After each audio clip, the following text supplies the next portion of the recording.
There we go. Oh, yeah. Amazing. Goblins. Right here. You should give a goblin a little hug. Maybe, Yes, your little pat on the head. It's a good goblin. It will be a good tech goblin. Yes, yes. Oh, okay, man. are we good with sound? I think. I'm probably very loud, but I don't. Let me see if I can adjust that. So loud, you're excessive. I love your mug. Oh my god. I had to have a horned god, you know, and as our little. Of course. Perfection. Oh yes, I had to keep the theme for the day. I love it. I love it so much. This makes me very happy. Oh wow. Wait, what is the sign in the background say? Keep calm and ionize. Yeah. Oh, keep man, calm and ionize on. I love it. Right, we're getting Science. into that. Oh yes, the nerd is here. So. Yay. Yeah. I'm trying to I actually am not allowed to adjust my own audio settings on this anymore. Oh, really? Through Zoom. Hold on. Okay. Let me see if I can do it on Windows. Mic settings.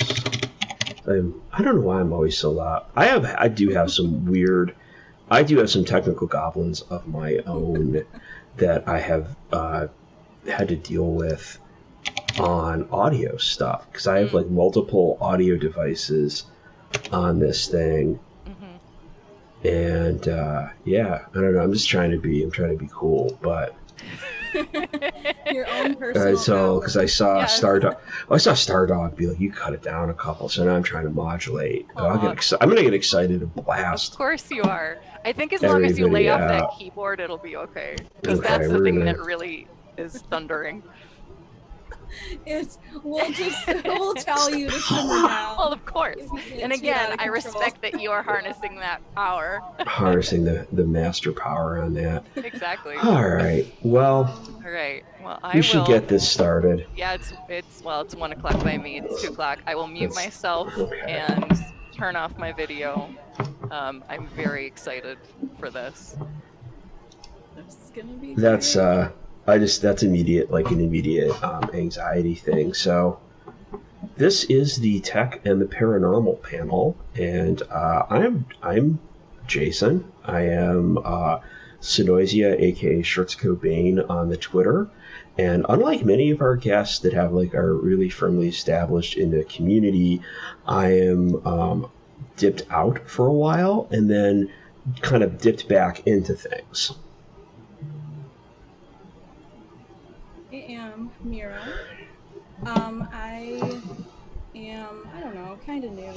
I started really trying to find like-minded people at the beginning of the whole pandemic, and I've met so many people, and I'm really grateful for that. That's amazing. And so I really love, I've experienced paranormal stuff my whole life, but I have a particular love for technology, so that's sort of why I'm here.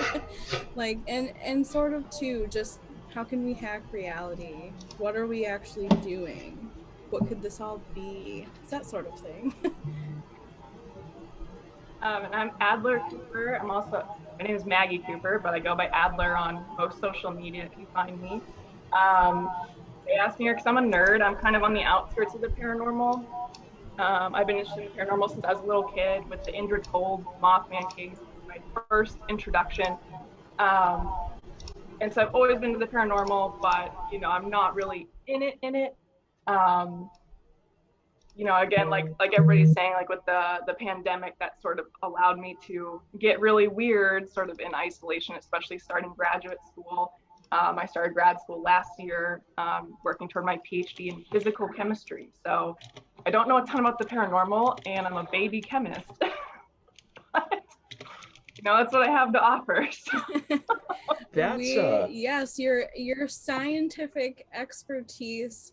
We had a Zoom chat earlier this week, I think, and it was amazing. And I think I'm really excited to get into talking about this stuff again. Just so Don't many different perspectives.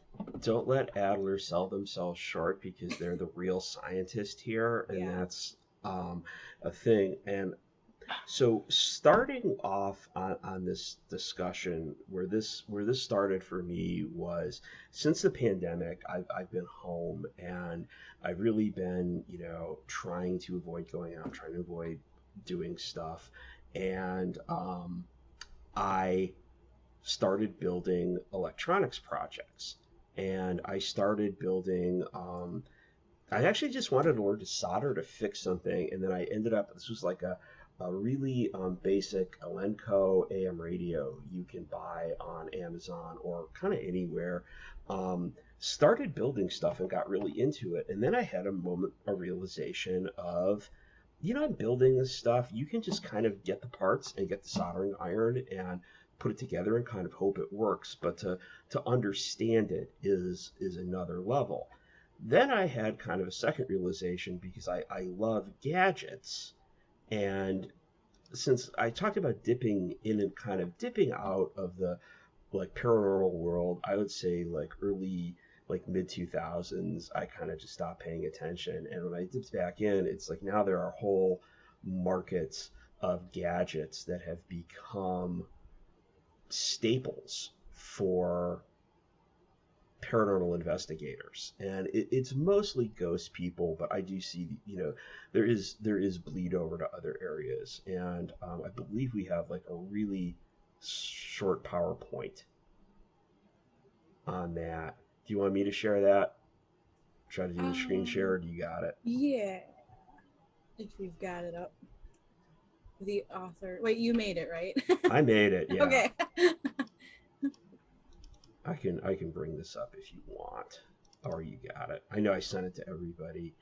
Let me see here. Good old PowerPoint, the lingua franca of modern business. No, it's absolutely true.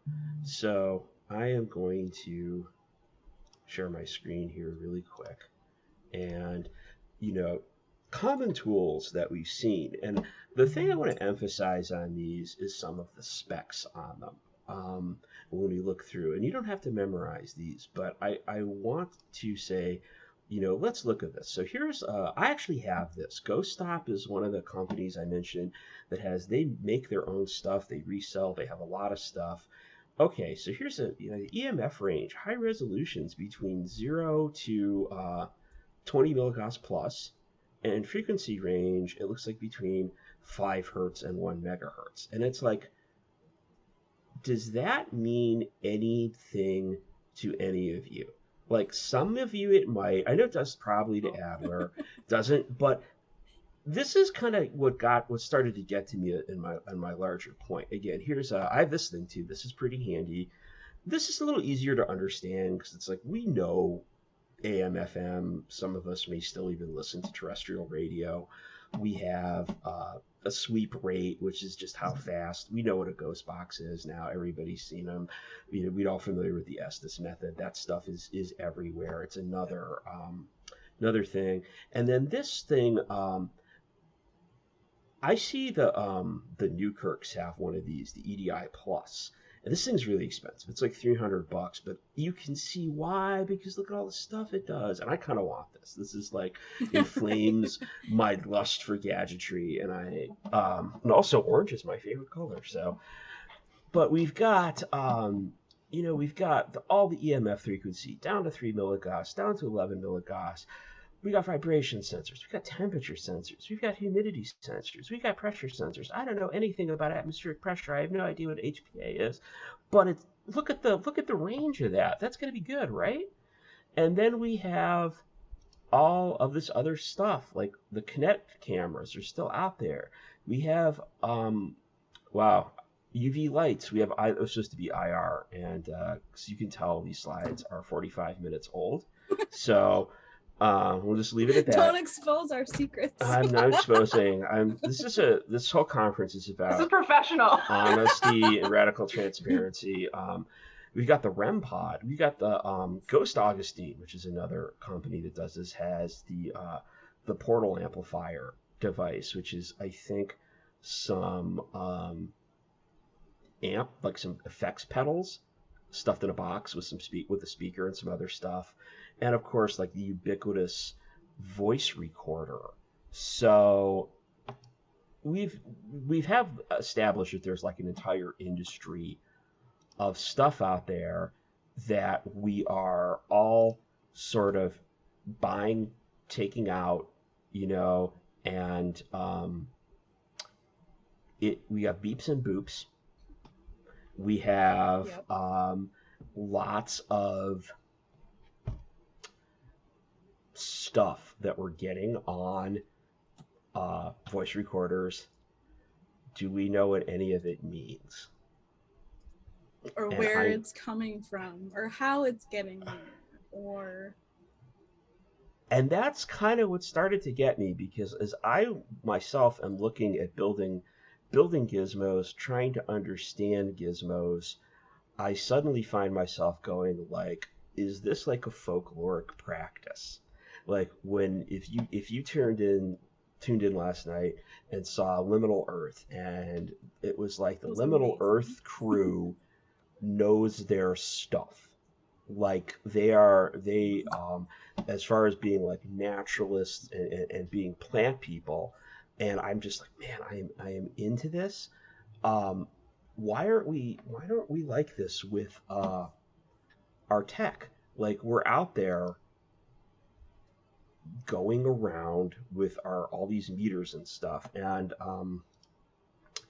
you know, and some of it when you start to get into it, to me, really questions sort of like the fundamental nature of what we're investigating. Like we have all of this EMF meter stuff. We have REM pods. We have this stuff, and we all sort of know what it means. Like if I'm out waving my meter around, being like, "Hello, ghosts, are you here?" and the thing goes like off, it's like, "Oh, there's one here." yeah. And how did we get to that point? Like, where did we go from, you know, how did that come to be? Why is that? Where is, I mean, I guess not the evidence for that or the support, but like how can we be sure that it's a ghost? Like how do we know what it's doing? Is it detecting something, or is it more of an object that if it is, if you know, if we say it's a ghost, are they just using it as another form of communication? Like at what point is it an independent measuring device versus like maybe like a divination type device? You know, you're just trying to, yeah, again, like what exactly is And it detecting? I think even to me it was like saying, if we accept it, like let's say I accept when the boops happen that there's a ghost, okay? So why do ghosts, if like the real question to me then is like, okay, so why do ghosts boop between 5 hertz and 1 megahertz? Like, what does that? And I actually started to think about this in terms of what the Liminal Earth folks said last night. Like, what does that mean about ghost ecology? Mm-hmm. Because we're talking about, to me, we had like a historical thing of cold spots. Like when I kind of dipped out of this, like nobody was waving around meters. Like people were just like, I don't even know what people were doing. People were just going out and like maybe having a personal experience, which I think personal experiences are totally valid. But cold spots were always part of the folklore, right? Like we've all read those ghost stories, and you know, so I'm like, so what does that mean? Are ghosts, is that part of their ecology? Are they absorbing thermal energy out of their environment? And for the entire history of if we accept the ghost hypothesis, if we accept all of this is happening, for the entire history of human experience, are have they been emitting EMF? And we just couldn't measure it until we didn't even know. Like, you know, I can detect temperature naturally. I have no capacity to detect EMF fluctuations capacity. So, ancient man, like Romans, like I read a ghost story in a book that was like, had like the cold thing goes way back, but what does that mean? Are ghosts like, are they breathing thermal and exhaling EMF? Is that part of their ecology? I had this terrible thought this morning. As we're talking about this, I'm like, what if ghosts are farting on us? Like, what if it's all like a big joke to them and they can't really, like, I'm dead, this sucks, I don't like it, there are people like screwing around in my place of dwelling, and to them they're just like ripping. This is like just ripping, like as the meter peaks, these ghosts are just like, look at these, we're farting on these on the living, and they don't even know because they fundamentally don't understand it. I mean, honestly, though, truly, we have no idea, and I mean, it's a good point. We don't know.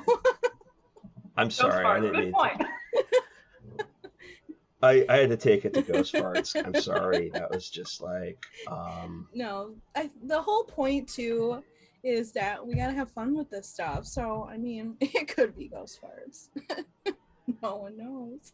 Yeah, we don't know. I think it's interesting because we were talking about this before, where it's like, especially like EMF and temperature, and the idea that everything is really just a frequency. It's are they producing these frequencies? Are they riding these frequencies? Or they're somehow not hijacking, but using frequencies either where they are or where we are, and that's how we're picking it up. Or are they generating it? So there's this idea where it's like, at the end of the day, I guess if you're just out there to look for spooks, it doesn't really matter what is happening. You just want to see the beep, and then you're happy. But when you think about it, it's like, are they producing it, or are they sort of interfering in a way? So it's sort of like we don't really know what's going on at all.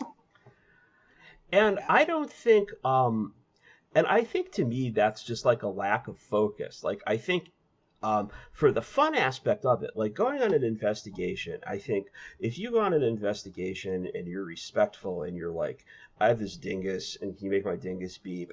And the dingus beeps, it's like, all right, ghosts, like high five. That is absolutely, totally, I've had a great evening. Like I had a lovely time.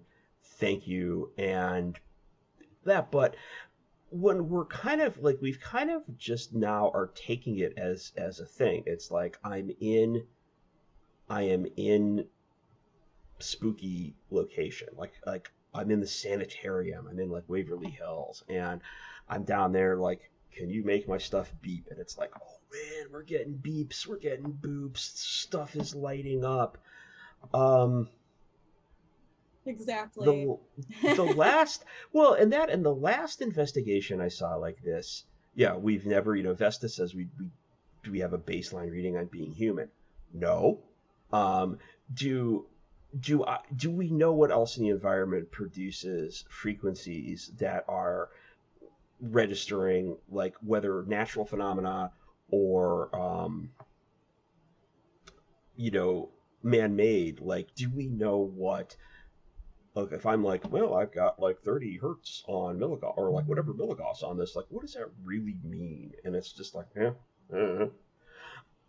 what do those environments look like when there's nobody there?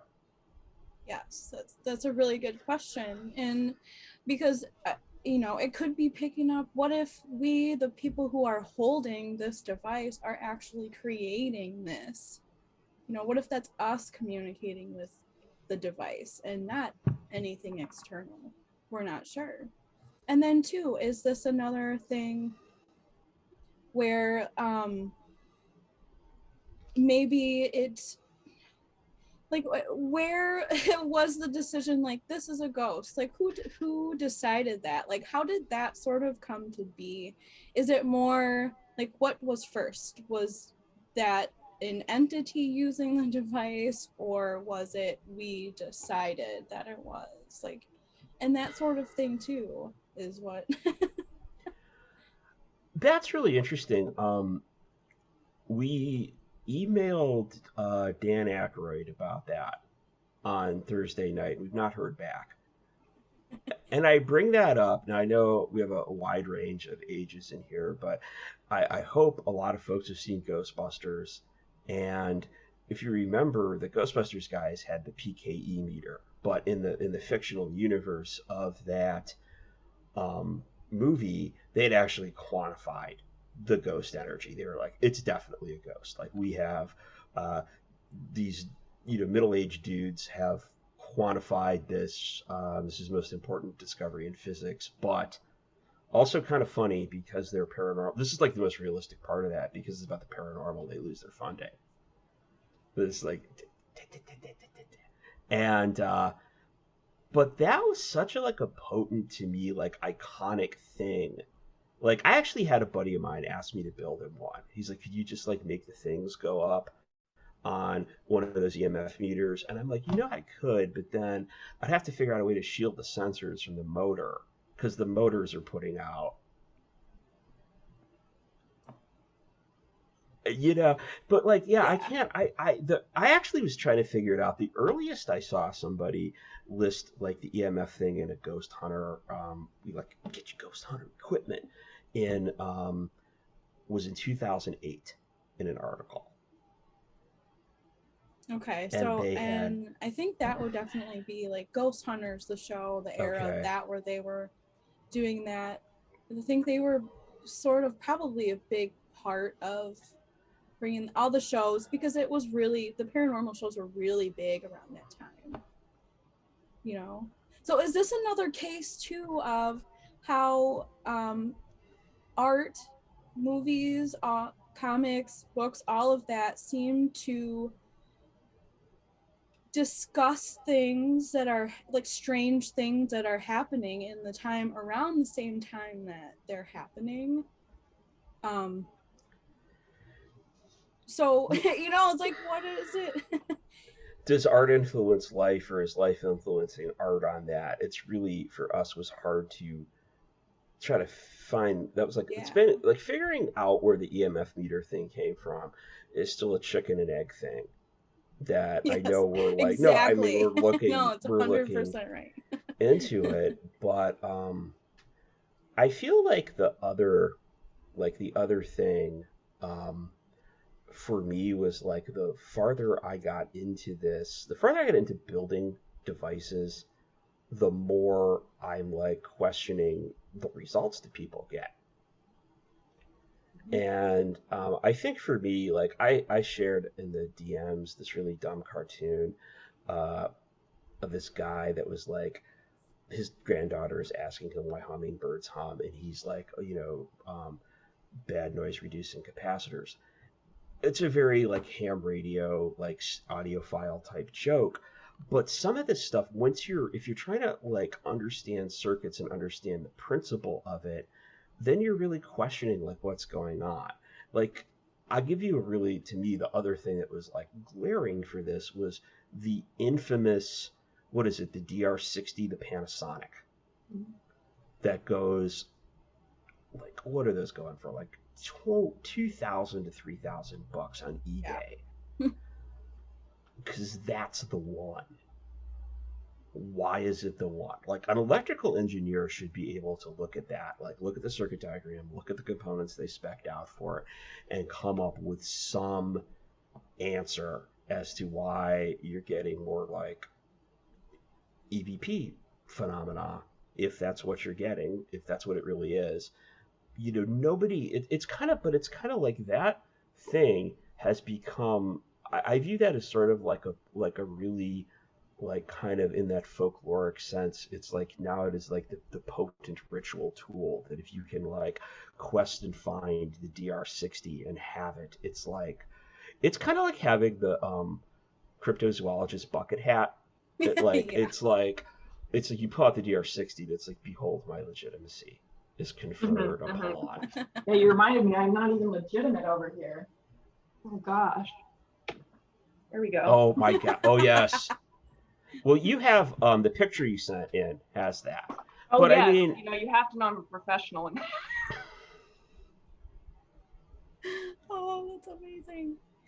no, it's Something totally I just amazing. thought of too is I wonder if it has to, because then we could get into like, especially with the Frank's box sort of thing, are the devices that are being made, is it picking up the stuff because of the person who invented them, or the way that they receive the information for this device? Yeah, I think all that's super interesting. So like, to me, a lot of this technology, we're talking about like EMF stuff too, before we jump into Frank's box, the coolest thing ever. A lot of that was used, you know, for scientific purposes. You know, like EMF, use it to check for wires in your house. It wasn't made to investigate the paranormal. A lot of paranormal equipment was originally made not to investigate the paranormal, but just to do mundane things. Mm-hmm.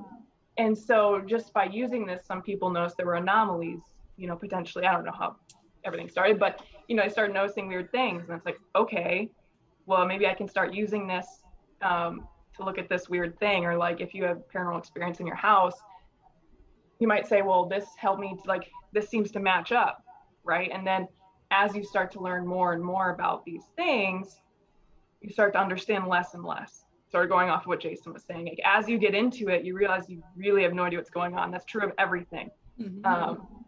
You know, we'll bring up the big scary quantum word later, but that's my thing.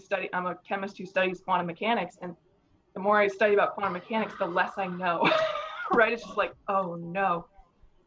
But this technology, as we've sort of gotten to understand it more and more, and paranormal investigators have started to use it more and more, and people looking, maybe not investigators, but just people interested in this stuff in general.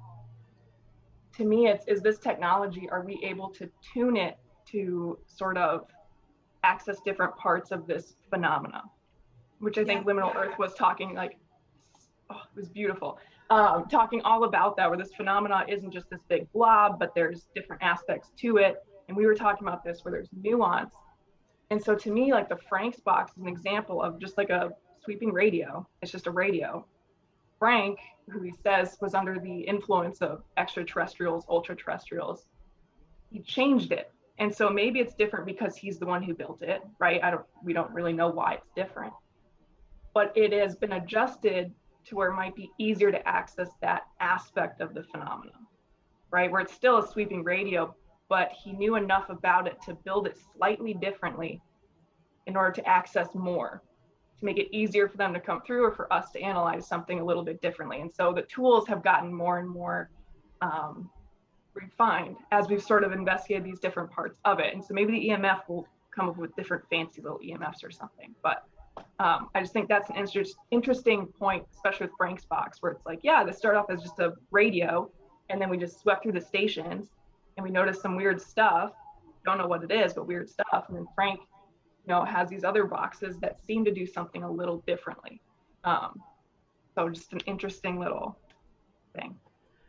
Yeah, and then too, if we go back, like, what was the device last night on the Liminal Earth that you can plug into your computer and it opens up the whole SDR, the software defined radio. Yeah, and that's something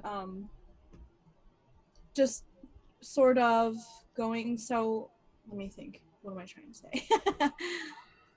Just having that much more stations to listen to, something that I definitely want to try.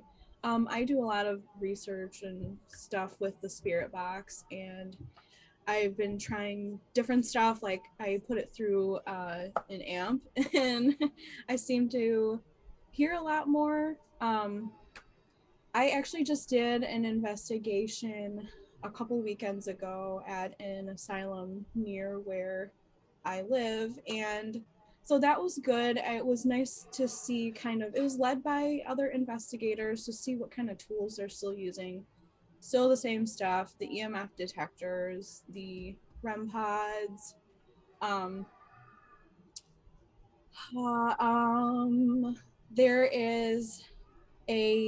There was a Spirit Box app that the investigator was using as well. So I downloaded that. It's really interesting. It's called Spiritus.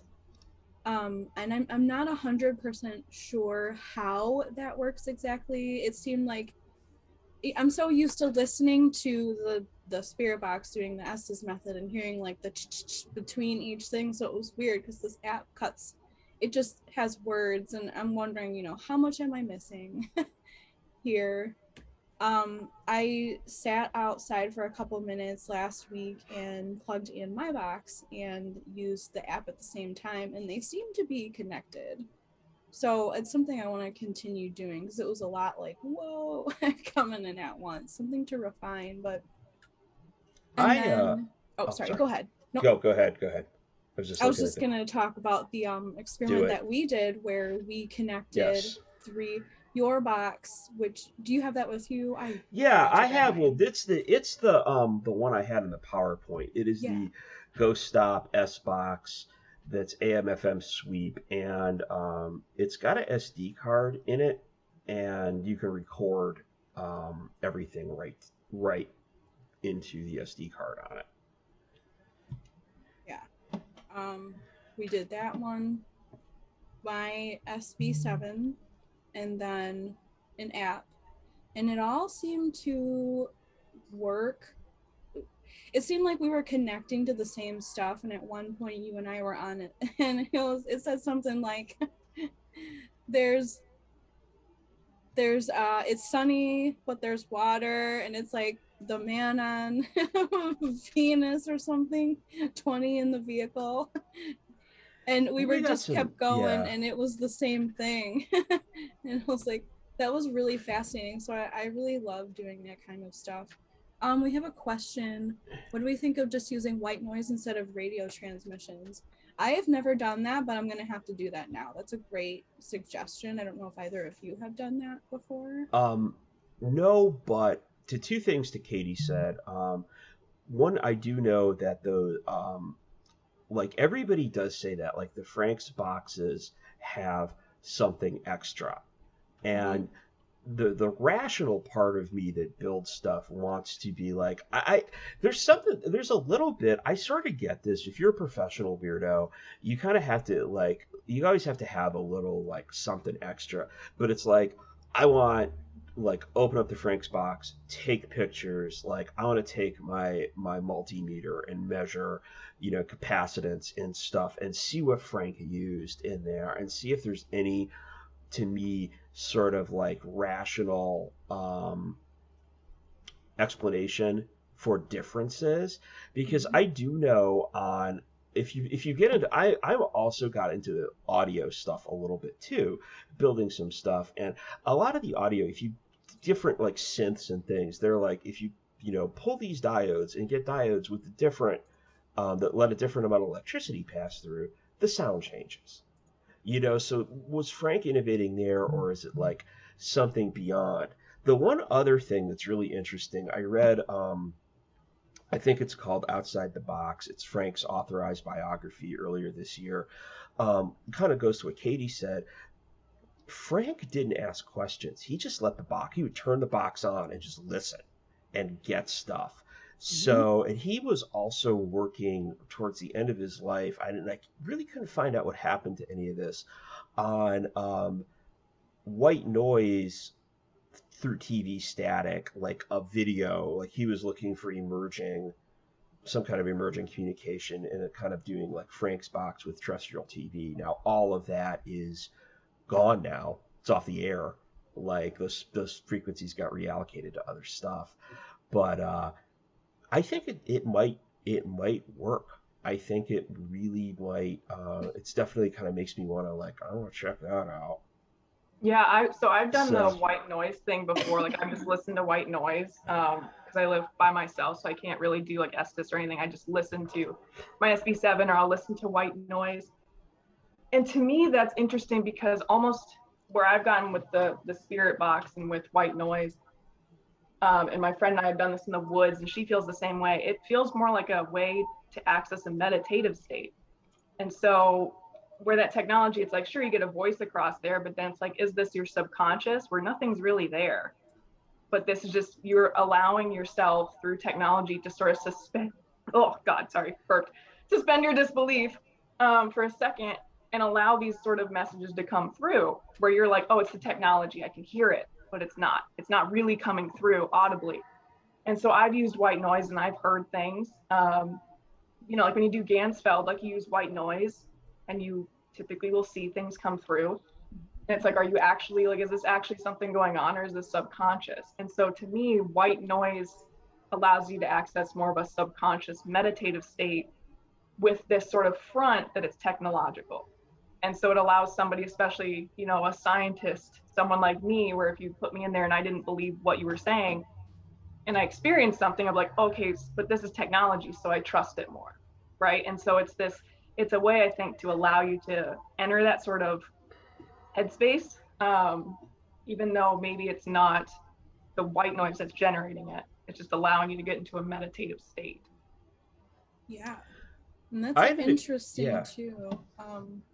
Like that just makes me think of, like, what is the technology? What is actually technology? Is it just, I don't even know how to, you know, is it just harnessed like?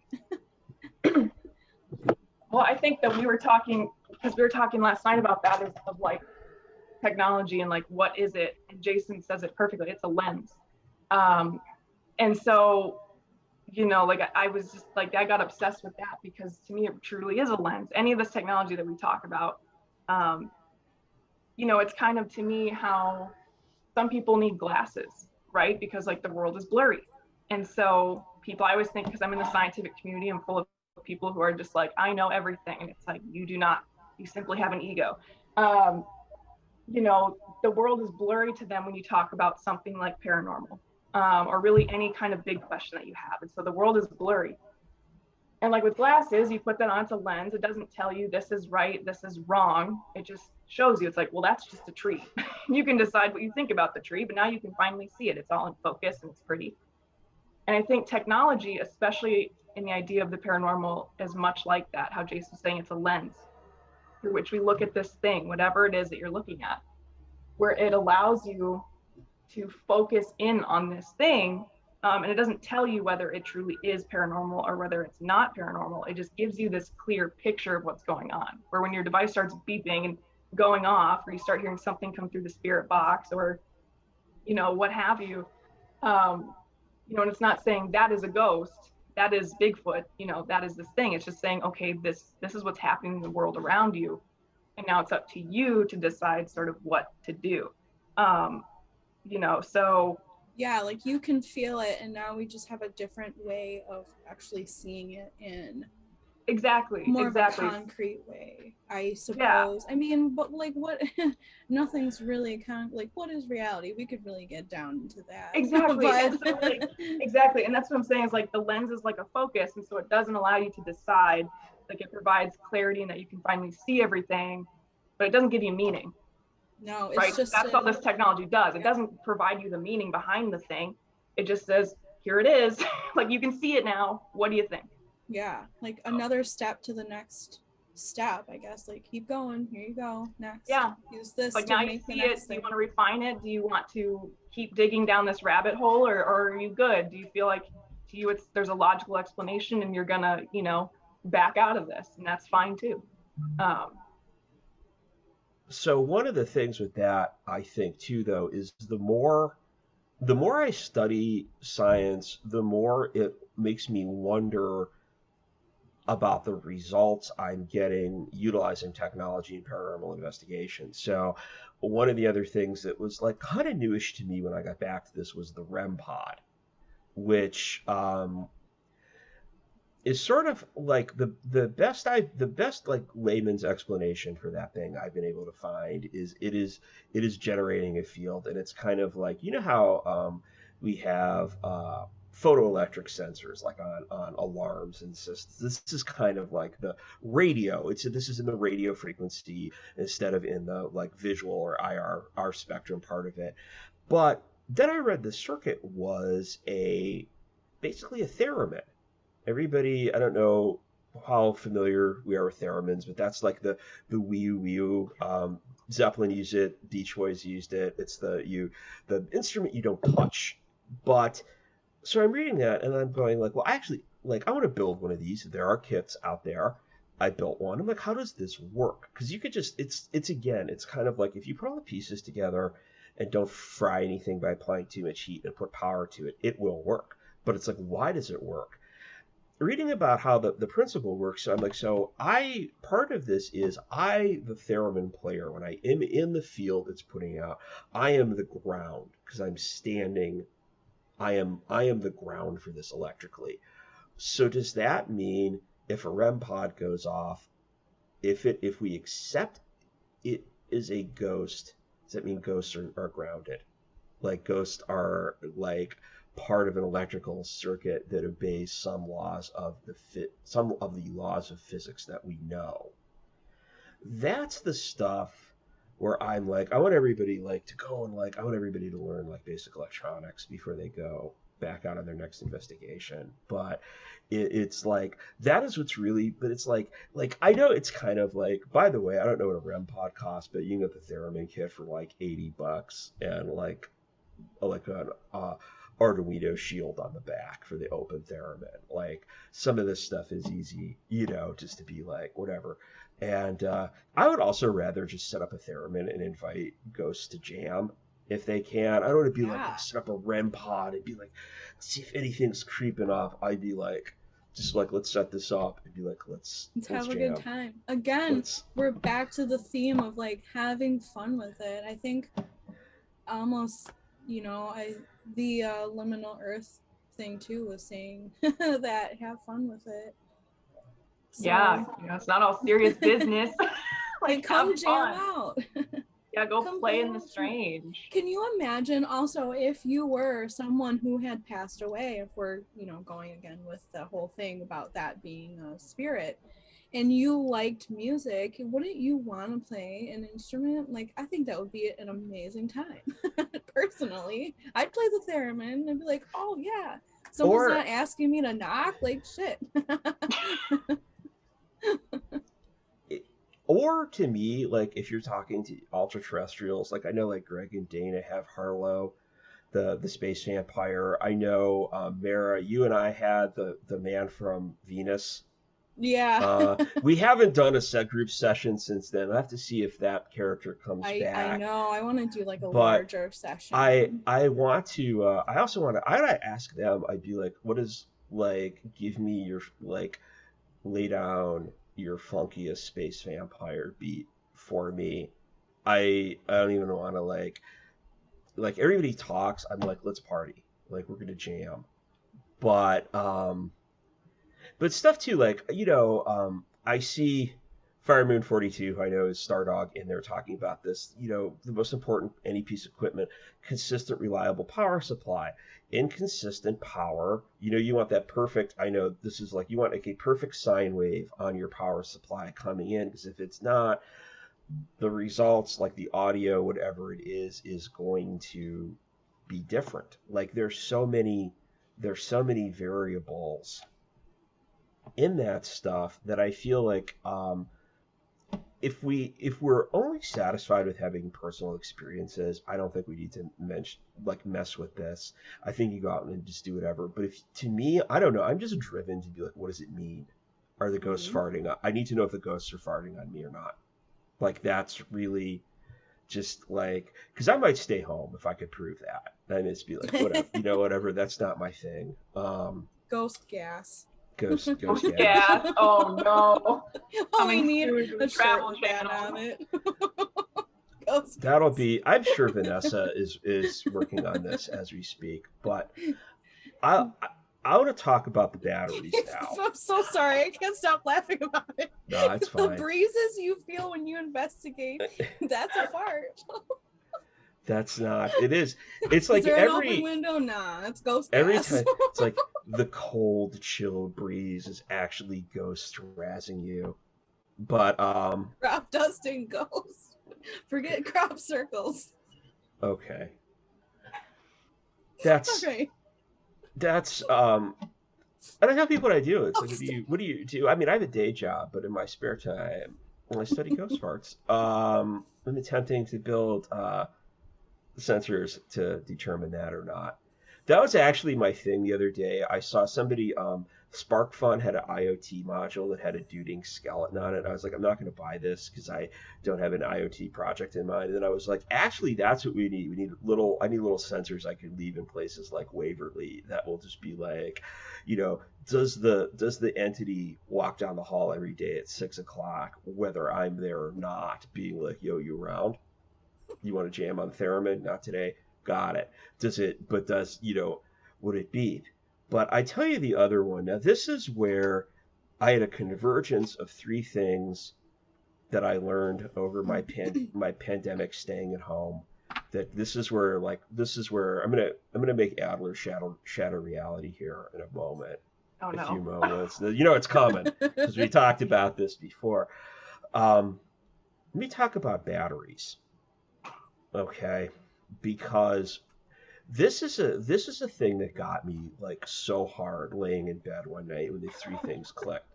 So I did. This is terrible. I did don't laugh. This is like I'm going to tell you this humiliating thing about me in the entire world right now is I am the one person that had a LinkedIn Prime subscription. I know you're just like, you are the grossest individual right now.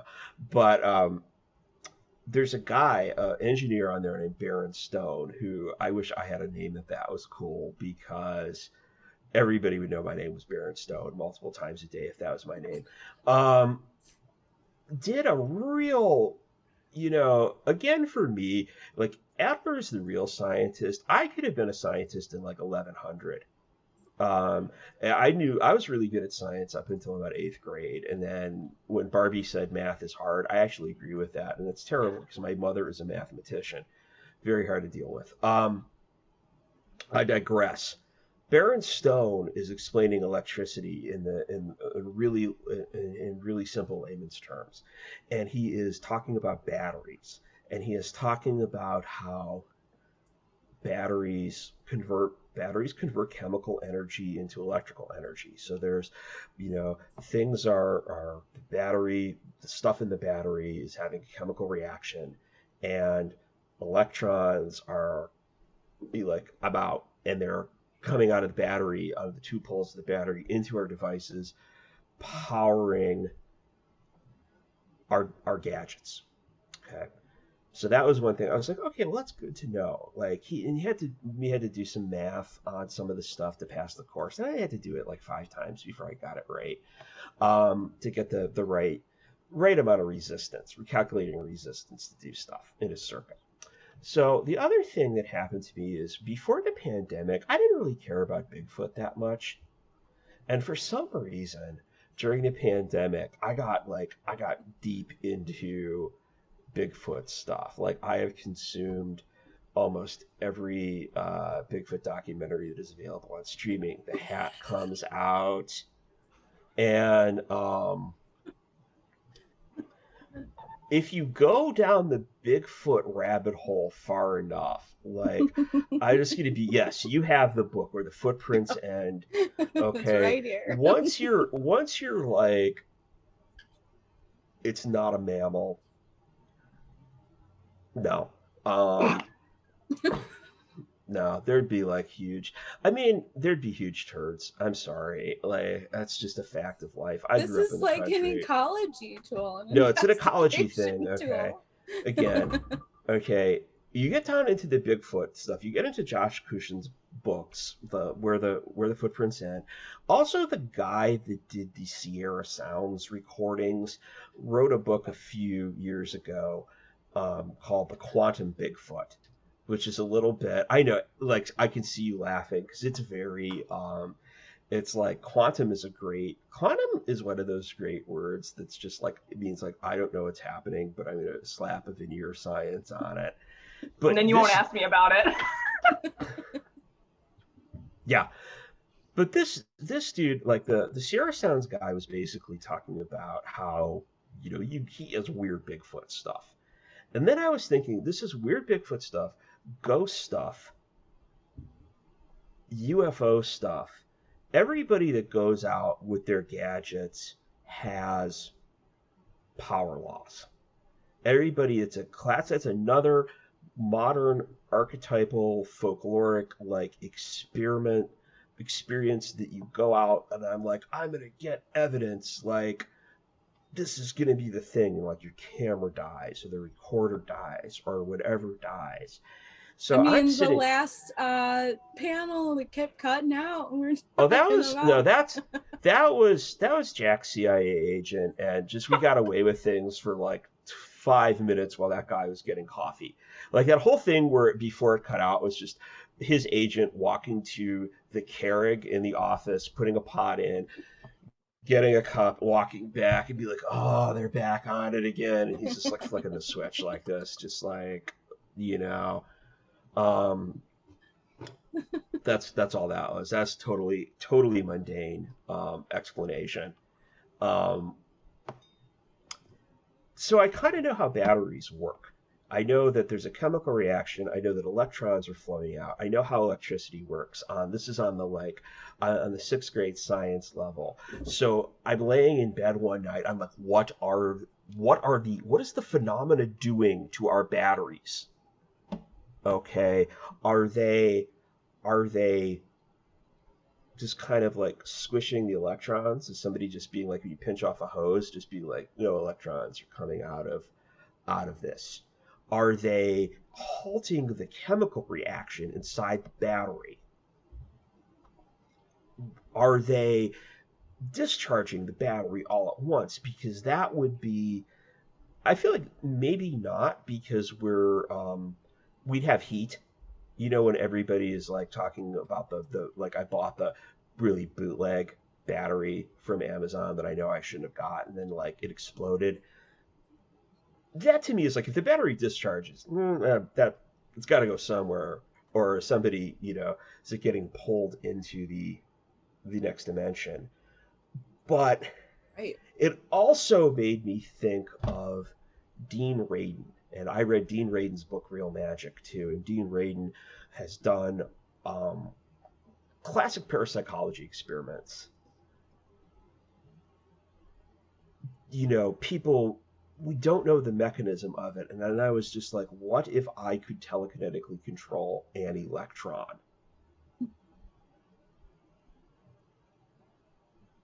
We're laughing, but here, like, this is. We're getting into influencing of particles. Yes. Oh boy. Makes Adler nervous. Like, you can't influence a particle. Oh my god. What if I can? But what if I can? It's a whole thing. Yeah. Yeah. So this was a thread that happened on Twitter one day, in case people didn't see it. And I had just watched a chemistry seminar, because I'm a responsible grad student. And of course, I immediately just started tweeting this instead of paying attention to whatever was going on. So this is a really interesting idea. And it's actually kind of, not exactly, but a discussion I've had with my PhD advisor. This requires some little bit of context, but my PhD advisor is a physicist, and I'm a physical chemist. I'm not really, but I'm a baby physical chemist. So we have really strange conversations all the time that you don't typically have in science. Things that other scientists are like, no, because other scientists love to know answers. And my PI, his name's Oliver. He's this very tall German man. He doesn't care about knowing answers. He just likes to think. And we were talking one day about how the universe is deterministic, in that you think you have free will, but you really don't. He has studied quantum far past where I've studied. I've studied quantum chemistry, relativity, all kinds of stuff, but I am a baby compared to Oliver. And he's saying, no, the world is deterministic. And so no matter what, if you think you make a choice, you haven't made a choice. It's been made for you. And this is where you get into quantum chemistry and quantum mechanics. And this is where everybody, puts that of like, it's quantum, then they step away because they don't want to talk about it. But I'll talk about it because this is what I study. So basically, quantum mechanics, it just describes the physical properties of matter, of the world around you. And something that I think a lot of people have heard, but maybe don't understand, is that all matter moves in waves and as particles. That there's a wave-particle duality. And so absolutely everything in reality, whether it's energy or matter, including yourself, you all have a wavelength. You move as waves. Absolutely everything moves as waves, and can be described using wave equations. And so when you think about something like an electron, that's about where you start in quantum mechanics, is you start with electron, nothing else, because it gets too complicated too quickly. But the idea behind this is you have the Schrodinger equation, which I'm sure a lot of people have heard about, Schrodinger's cat. It describes a single particle. And if you solve for that wave equation, there's this thing called a wave function. You can see there's a lot of technical terms in here, but there's a wave function. And in that wave function, for every single particle that exists in space-time reality, it contains all of the knowable information of that particle. And that means everything it's doing right now, every single physical property that you can measure, everything right now, everything in the past, and everything in the future. So you could predict what that particle is going to do, where it's going to be, what else it's going to be touching and influencing at any point along the timeline. And so in that way, Oliver and I were having this discussion, the universe is deterministic, because every single atom in you, like mine, are affecting now Mera and Jayson, right? Ours are interconnected now, right? And that all came about because of whatever, the pandemic, and right? So every little thing that has led to this moment, everything has influenced it, and will continue on like that. Everybody watching now, all of our particles are now kind of influencing each other. So, you know, whether you like it or not. And so in a way, everything's deterministic, and you can solve for this thing as you go. You can solve for any electron. And so in theory, if we were smart enough, I know I'm certainly not, you could predict what a person is going to do, the exact thought they're going to have, the action they're going to take, the inaction that, you know, they're not going to do, you know, any stupid thing they do, any really great achievement. You can predict all of it for as long as you want, right? You can look at absolutely anything and know it for certain using quantum mechanics, you know, in theory. Again, in theory. I feel like I should like put a disclaimer on this, like don't take what I say and then go make like a Travel Channel show, you know, like Schrodinger's Ghost or like Spooky Action in the Basement or something. Like what I say, I'm like a baby chemist, but this is the understanding that we have right now, is that you can know everything for certain using quantum mechanics.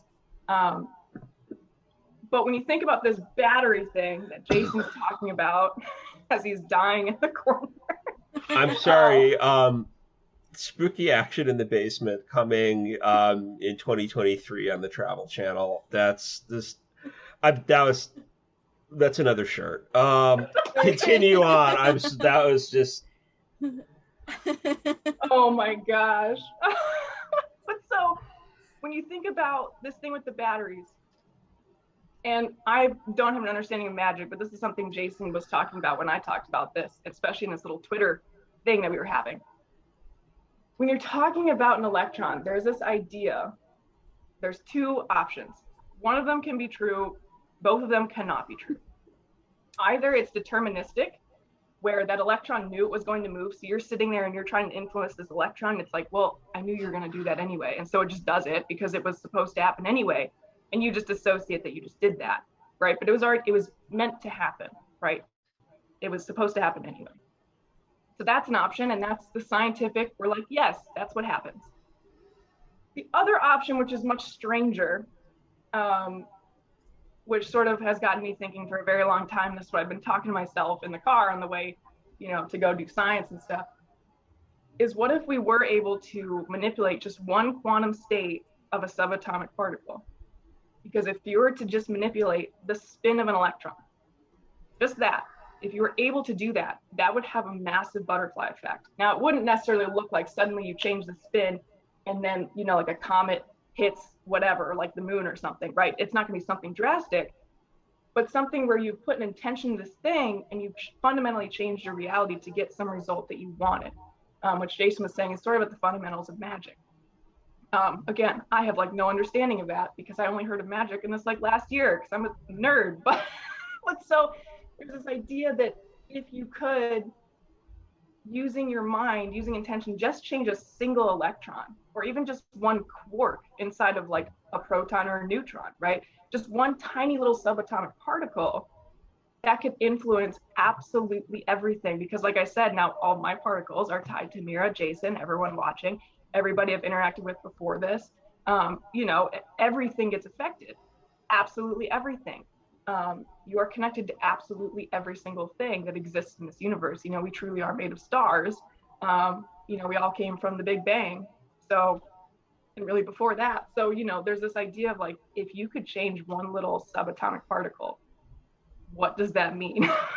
Like, that is, it blows my mind, especially as somebody who studies like quantum mechanics, and I'm saying like origins of life and thinking about origins of consciousness. This is a huge, like, mind-blowing thing where if you could scientifically test this, which I don't know how you could, because again, it might look like it's deterministic when really you did change it. It's very hard to tell, but it is this incredible, just like thought experiment, just to just think about this stuff. Yeah. And where it came from was, I know I'm following a lot of magicians from various disciplines on Twitter. And I know there's actual practicing magicians, witches, etc., in the audience right now. And the one person I was following was really talking about. I know there's debate on whether, kind of like what Adler was saying earlier, is magic a tool to access our other layers of our mind. And basically, this, you know, one magician was like, "This is real. Like, I am not. This is not a psychological construct. Like, I have experienced this. I have spoken with these entities. I have influenced like the course of like a storm system. I've done this stuff." And somebody asked them, you know, would they do it in the lab? And they were like, yeah, but it's also going to be one of those things that kind of like the old 60% of the time it works every time type of deal. And they were also talking before in another thread about how if you're a serious practicing magician, you kind of take a scientific approach to it because you don't know why it works 60% of the time. So you're really trying to control your variables. You're really trying to be like, I'm going to do the thing the same way. And this is more of a ceremonial magic paradigm, doing the same ritual to get the same result. But that really made me think about it, because I tend to think of, going back to the lens thing, my mind is trash, and I don't know if that's true of any of you in the audience, but it really is. I have a lot of difficulty meditating. I have a lot of difficulty focusing. I need tools. I need a lens. I need to focus. And when you're talking about at the very kind of baseline of this, you know, we're focusing our wills, and this is kind of the strange action part of it, on creating this change through, and this, you know, some energy we don't understand. You know, science disregards it. Witches are just like, yeah, we know. But where all this to me is going is, if you could understand it better, even through understanding science on that, what would that make you better magician? I don't know. Yeah, I had like an offshoot thought of that, because Yeah. like you were saying, you know, like maybe we don't necessarily need to understand it completely, but for those that do, they might, you know, function, you know, use it better. And I was just thinking, it seems sort of like a disconnected thought, but when I was in college getting my bachelor's, I took a lot of philosophy. And I had a professor that talked about, you know, things that we can know and like how we get meaning out of understanding and that sort of thing. And he brought up this really good point. I really love this analogy where it's like, when you think about like a hand, right? If you go to like medical school, you'll see like those models with the chopped off, you know, hand at the wrist, and you see all the muscles and the bones, and you learn how absolutely everything interacts, and you can pull little strings and you can see how things, you know, move and function together. And you learn about the ion channels and how certain receptors in the brain make certain things move. And you become an expert on this when you're in medical school, right? Now, to a typical person like us, that's not how we understand a hand, right? We look at that and we're like, what the hell is that? We understand a hand by, you know, throwing a ball to our friend, or writing a letter, or playing an instrument. Like, that's how we understand a hand. We don't need to understand it this way in order to do anything with it. But there are people out there who do understand it to that level. So they have that understanding that we have of, you know, writing, painting, doing like things with their hands. practical understanding versus Yes. like a scientific Yeah. molecular understanding, I guess. Exactly. So like they have the same meaning wise understanding of a hand and all that it can do, just like we all do. But then they have this additional understanding that they had to work insanely hard to achieve, but they have that extra. And so maybe not everybody can achieve that. But then they understand it better. They can fix it if something goes wrong. They understand, you know, they understand things that we simply can't understand, you know, just because they have a different view of that hand because they've seen all the ins and outs of it. And so we don't necessarily need to understand everything in terms of technology, paranormal magic, but there are those who do, or those who are working towards that, and they'll have a deeper understanding of it, even though we all have the same practical knowledge of that thing. Yeah. And I think over time, kind of like, you know, there was once a point where you couldn't buy a radio, like only a certain number of people, like Marconi and Edison and Tesla and a few other people, they could build one. But then it's like now, same thing. It's kind of like whatever Frank did in Frank's boxes, now we have mass-produced consumer ghost boxes we can buy. So at some point, through that understanding, does magic become more of a technology? Like, was it Asimov that said that? Is it the same thing?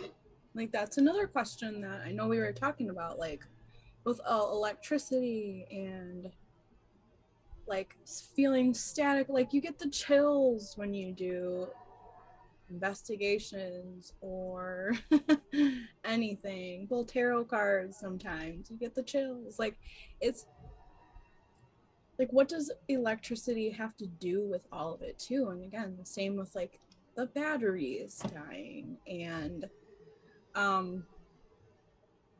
just all of that. Oh, my mind is still blown just by all of the things that we're talking about right now.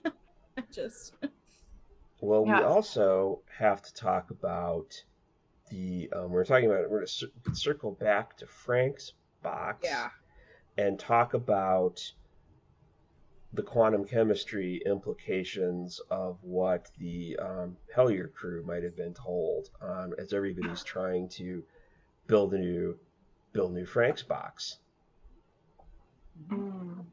Yeah, that's an abstract thought. Well, what you were saying though, you know, and kind of like I saw somebody in chat saying, you know, UTs aren't bound by time, so certainly if it is deterministic, and I don't know how to say they're aware of it, but it's like, yeah, it's all happening at once. I've heard it said that time is just a perception that our meat suits are kind of governed by. I don't know. That's hard for me to think of. Yeah. But I want you to, if you talk about what your conclusion was on the oh boy on the Hellier crew and the. Yeah, I saw that note about the time. We can get into the rock and all that stuff and Are we getting you? in a minute. But yeah, I saw that whole time thing, and there's that idea when you think about quantum, you know, things aren't bound by time. Time is a measure of, it's a way for us to see entropy. Entropy in the universe is always increasing. There's more and more disorder as you go along, and time, it moves forward because that's how you see it, right? Or that's how we judge time. It's like, you know, as a building falls, you only see it fall. You never see it spontaneously go back up. And so to us, that's a forward motion in time. There was, when I learned in relativity, time sort of moves in this weird spiraling effect, where we think it's linear, but it's more like, you know, a spiral is a line. Like it's moving forward, but you can sort of circle back on it. You can jump in between different parts potentially. Again, all theoretical. Don't take what I say as anything. And that idea with this whole deterministic, even if it is deterministic, like I said, you can get information from past, present, future. So you can move backwards all you want. Like you can just access that previous information if you want to. And so time is something that I think that you can move along. I don't think it is you have to move forward. You can jump backward, you can go forward. You know, whether that's a frequency thing and you're accessing different frequencies, which I think a lot of things are just slight alterations in frequency, since everything does move in waves. You know, so that whole time thing, I don't think they're bound by time, but I don't think we are either. I think that our meat suits are, right, biologically, chemically, of course, but there's that aspect of, well, who are we? Like, what is making my conscious different from these two, right? What is that? The idea with the phenomena, if it's not a biological thing, right, it's not a physical thing that can degrade and age over time, but it seems like it's this intelligent thing. I think it was Nate who said on Hellier, what if reality is conscious? I really love that idea of, you know, reality could be this conscious thing, and that is what travels a long time. And you can do that all you want if you're conscious, if you're able to access that. So I think that whole time thing is, I think we bind ourselves to time. I don't think that, you know, time is really something. I think it's just sort of like, oh, look, like I've trapped you. And it's like, no, you haven't. But a lot of people believe that it does. In terms of the quantum and Hellier thing, I think that you guys were talking about too with some of your experiments and what was coming through for you on spirit boxes and things, and Greg and Dana talking about, you know, their Frank's box, and they have something coming through telling them to build a new box, and it's talking about different signals that need to be incorporated into this box. And, you know, I don't want to say too much on this because this is not my story to be told, but I've done sort of stuff too with Spirit Box and my friends, and I've gotten similar things talking about signals from underground.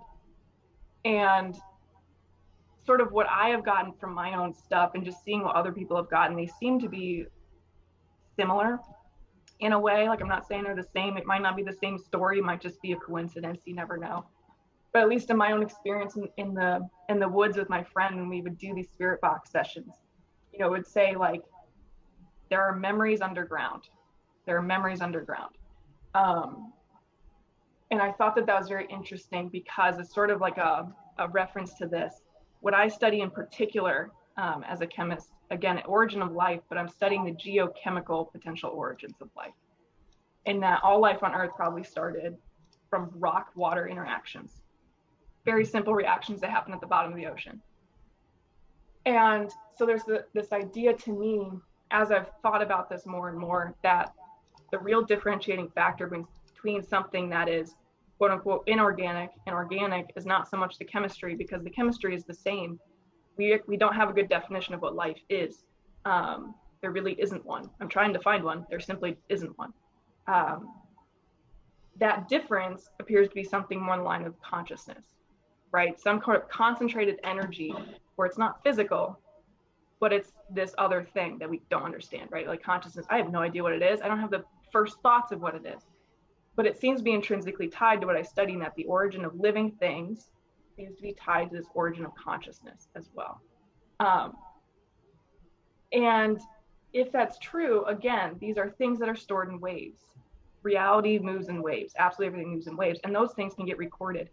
I mean, you see waves recorded in a simple, you know, example, waves on the beach. You know, that's the memory of the wave patterns.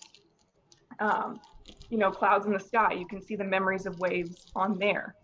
Your own writing, if you write a letter, that's a memory of your own waves, right? They look a little different, but that's a recording of your waves.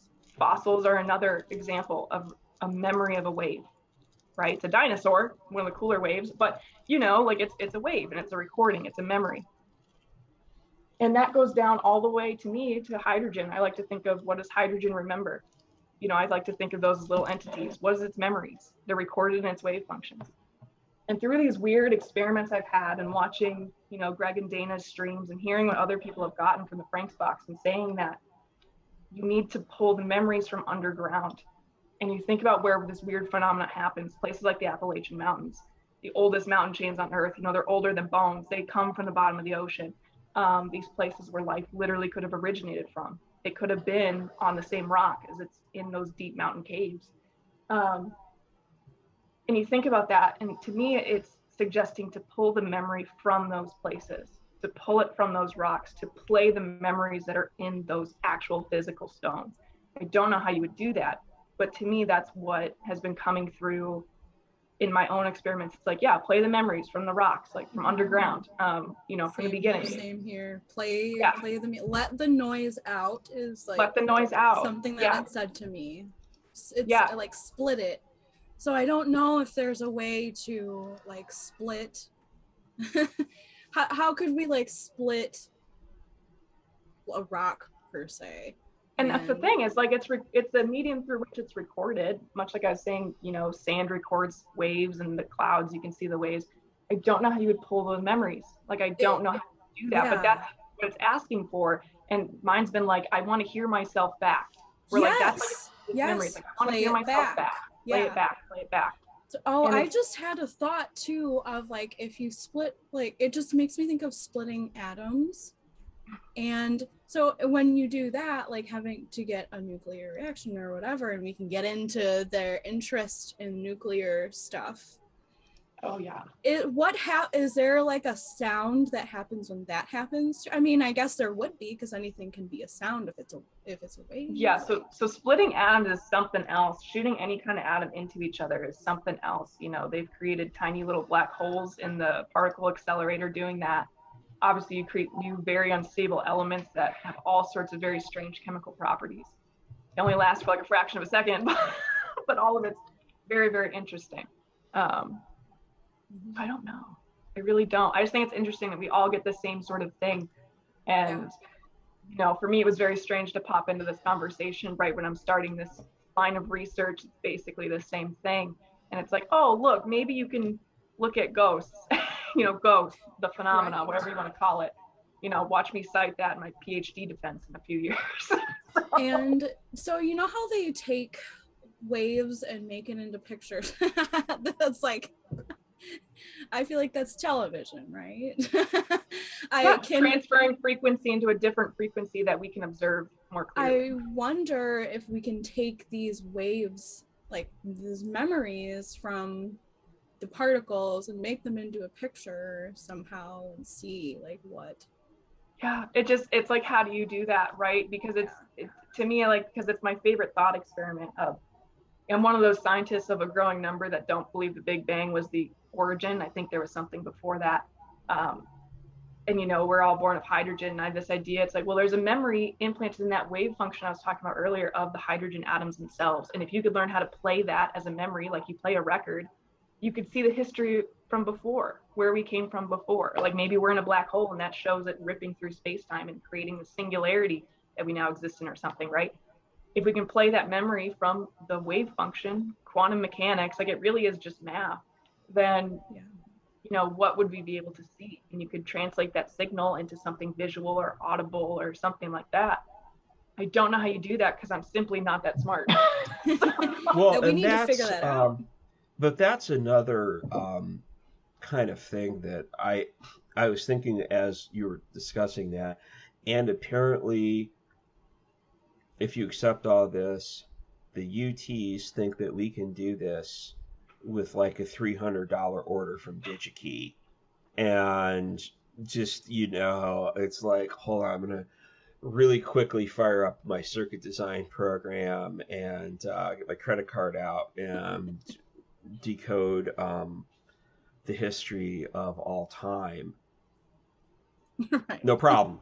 You know, I mean, that's kind of I think we truly have the ability to make whatever it is, because we have, I don't know, we have so much other technology. I mean, yeah, to me it's almost like I feel like I'm wrecked to even think about it, because at some point I feel like knowing too much limits you, right? So where I'm like, oh, it's the quantum state and the rock, you have to pull and I'm like, it's done. Like, it's just, I'm now past that point of being able to do anything. Like sometimes knowing less about something allows you to build around what you see, and then maybe it works, and then you start to understand it at that next level. But once you already get there, suddenly you're like, oh, well, now this is impossible. Like now it's too hard. I'm not even going to try, because you've overcomplicated it in your brain.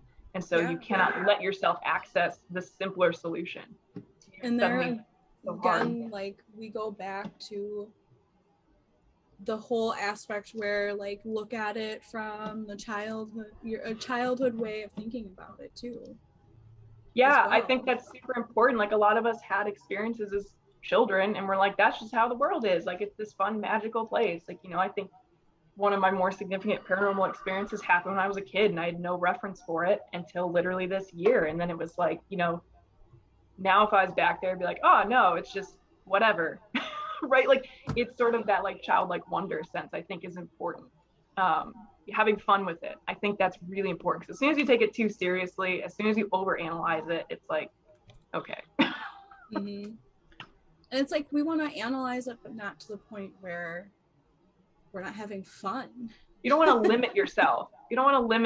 Like, it shouldn't be a limiting thing. It should be something that you have fun with it, you play in it, you try to learn along the way, you have fun with learning, but at no point are you just like, this is too hard, or this is too complicated, or now I know this, so this can't be true. Like, as soon as you block yourself in any box at any point, and I'm speaking as a scientist who has locked themselves in box at many points along the way, as soon as you lock yourself in one way of thinking, you've lost. Like, that's it. Yeah. Well, I think that is also why it's good for us to come together like this, and kind of why I like this panel, because we're all into this on kind of the same level, on the meta level, but our knowledge and experience is really different. Yep. Mera has got a lot of mystical experience. You've got a lot of scientific background. I've got technical experience. It's just a really interesting combination, and I totally agree with you. And I just want to know, because I think it's fun. I want to know, but I mean, that's kind of how I look at it. Like, I have to go, like, I want to know if ghosts are farting on me. Like, that's just... literally, that's literally me too. It's like, I want to, like, why am I looking into if I didn't want to know something, I wouldn't be getting a PhD in something, right? To then spend the rest of my life being a nerd. Like, very much relate, where it's like, I want to know. Like, I'll never know the origins of life, but I want to know. Right? Like, yeah, we can never know for sure, but let's try, and let's go along. Let's build things, like, listen to our dreams, and listen to what comes out of the spirit boxes, and what we all have to say. And like, I, at the very least, in the next couple of years, would like to build some paranormal investigating gear that's shielded. You can build stuff that's shielded from outside electrical interference. Give it to people. Go see if you get messed with. That would tell me something. That's just like, that shielding means nothing. Or if it's like, they don't get through that real easily, that would tell me a lot. And it would just be interesting. I don't even know what I would do with it. I'm not necessarily looking to be like up yours UTs. I gotcha. Built the thing, can't get into. But it's just so many things happen. That's what it is to me. So many things happen, and it just becomes part of the folklore. It's like, you go out and your batteries die. Like, why do your batteries die? Send your batteries to a lab. I want to open your batteries up and see what the chemical state of them is. Yeah, we need to do that. If we gotta start, if anyone in the audience knows anyone who can analyze batteries like that, we need to figure out how we can start testing more. I was thinking about that, and it's like, I don't know if you'd be able to take because the battery is just going to be either it's all in the, right now my brain is forgetting exactly which way it works in its drain. It goes in the cathode or the anode, but the battery is going to look the same no matter what, right? It's drained. Yeah. It's like, thanks. But well, even just that, like I'm saying, like, is it drained, or did they just be like, no electrons, and just like, and so it's like, did it stop the flow, or did it like fully discharge? But even then, that's not going to tell you exactly what happens. I feel like you would need to set up a battery and then monitor it from the outside and see, is it static, is it cold, right? Is it, like your favorite ionizing radiation, like when you get that static feeling, the ions, if that can ionize in your battery enough, it will mess with the chemical states, and that battery is going to malfunction. Whether it discharges completely, if that static charge is the right positive, negative, and is able to just make that battery drain, or if it just confuses the ions and they go back to where they started, or if it's cold and they simply cannot achieve their chemical potential because they just stop, right? Not enough kinetic energy. I think it'd be better to monitor from the outside what's happening to the battery than to take the battery into somebody. That's true. Okay. Yeah. I mean, here, we're figuring it out live. Yeah. On the internet.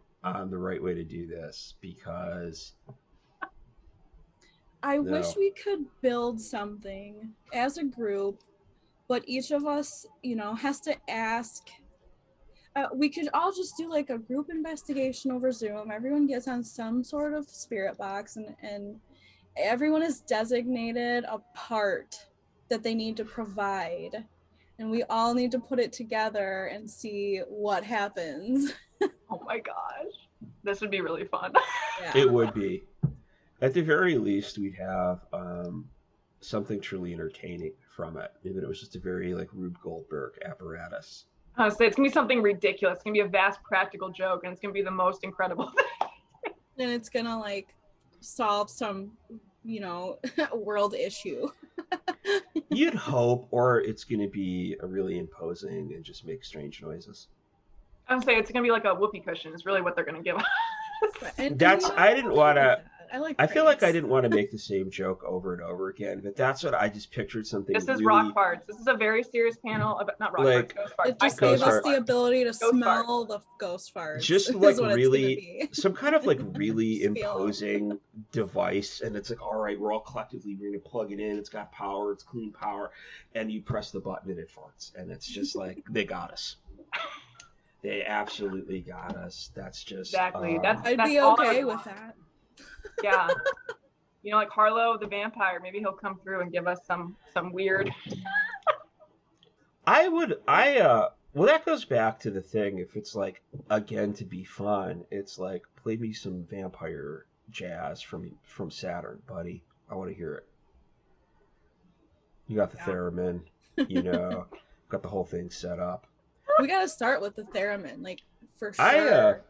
Gotta set that outside and be like, come, go set it by your what was it? Deflated beach ball in your fence. Well,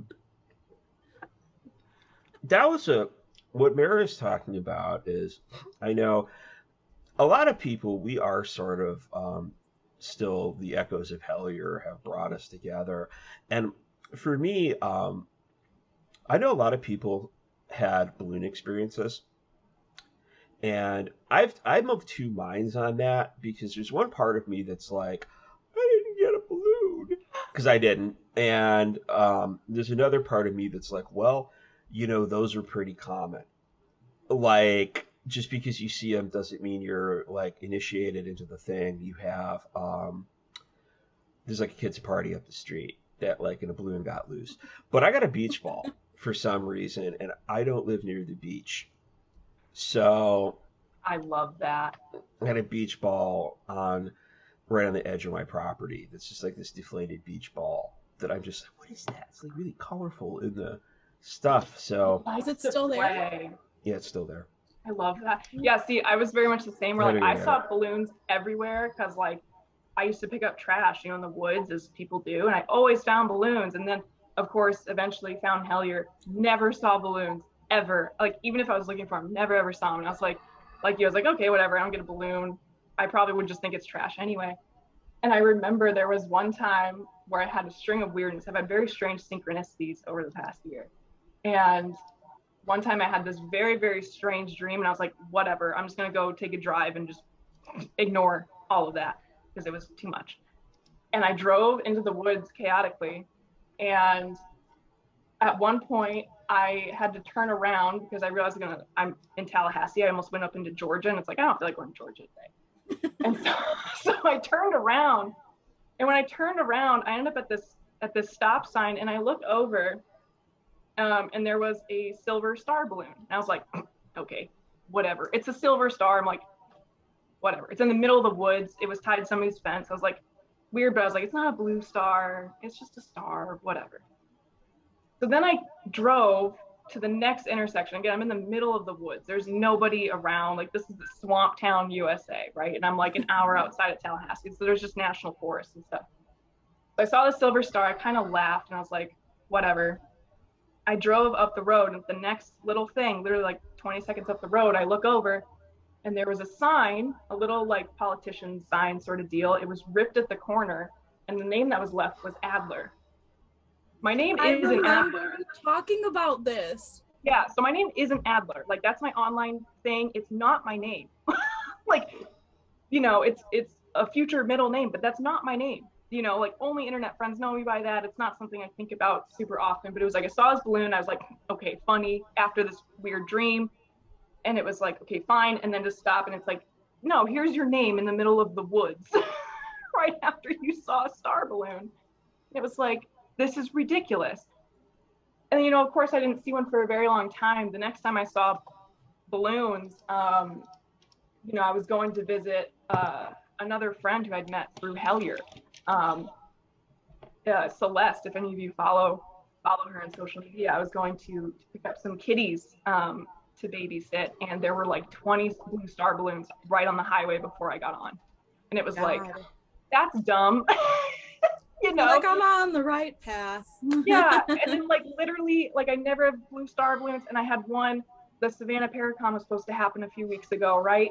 And on the day that, you know, they were supposed to be the main event, I saw a blue star balloon, and it was like, this is just dumb. Like, this is just, I see the balloons as like this fun thing, but it's always like, they could be nothing, but like, you know, they're just sort of this fun thing, you know, that happens. Yeah.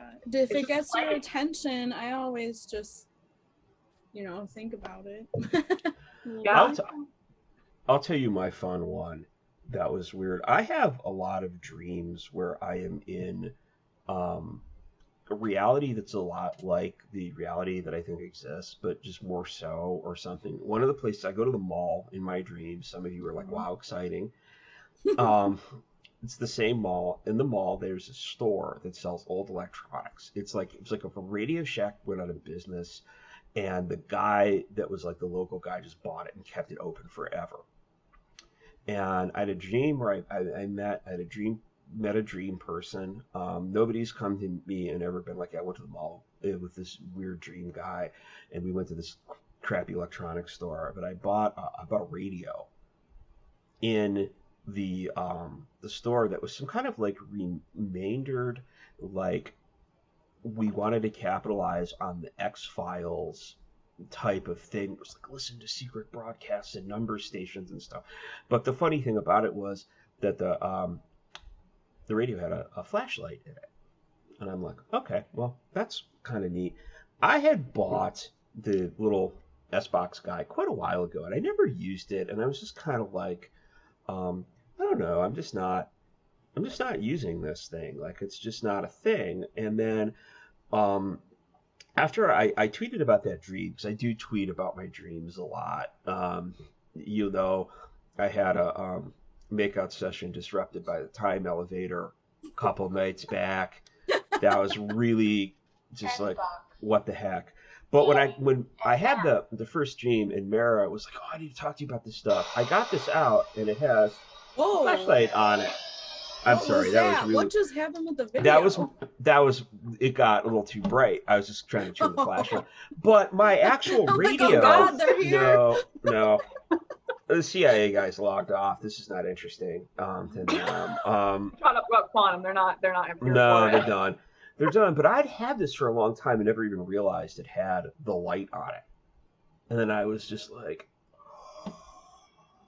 oh, man. Yeah, I'm convinced dreams are their own kind of technology. Like, that dream I had before I saw the star balloon and the sign was basically saying that I need to use quantum mirrors to open up doorways in mountains. So... That is awesome. Mm-hmm.